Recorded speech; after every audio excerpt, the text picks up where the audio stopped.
Bonjour, bienvenue dans cette nouvelle capsule vidéo de correction sur la Silicon Valley, la partie 2, la question 7.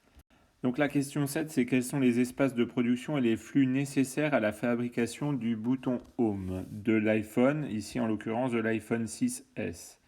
Donc je vais utiliser pour ça une légende en 3 couleurs pour le prélèvement d'informations, mais qui va aussi reprendre la structure d'un système productif, c'est-à-dire les activités en amont, le cœur du système et les activités en aval. Donc d'abord une activité en amont. On débute dans la province chinoise de Hunan où du saphir artificiel est taillé.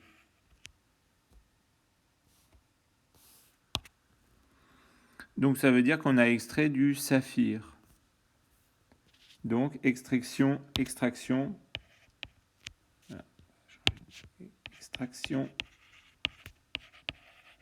minière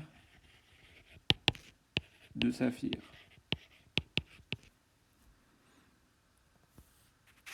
Ensuite,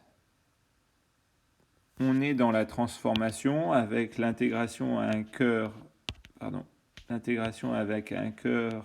avec un anneau métallique. Avant de prendre sa forme finale, il passera par Taïwan, Shanghai, l'Europe et le Japon, endroit où il fera différents voyages.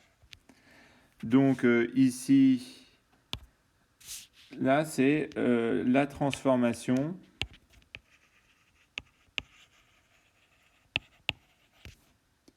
et la transformation du produit brut en un produit manufacturé, transformé, qui forme ce qu'on appelle le bouton Home.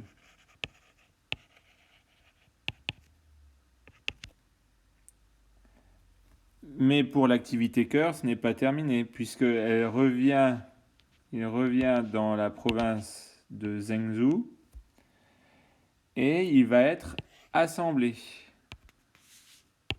Donc, en plus, il y a l'assemblage de la société Foxconn, principal assembleur de l'iPhone dans le monde.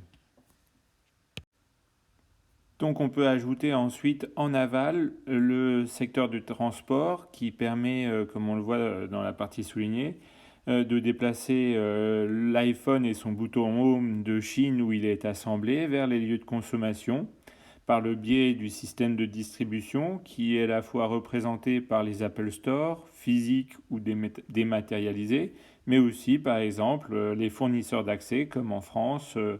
Orange, SFR, Free et Bouygues Télécom.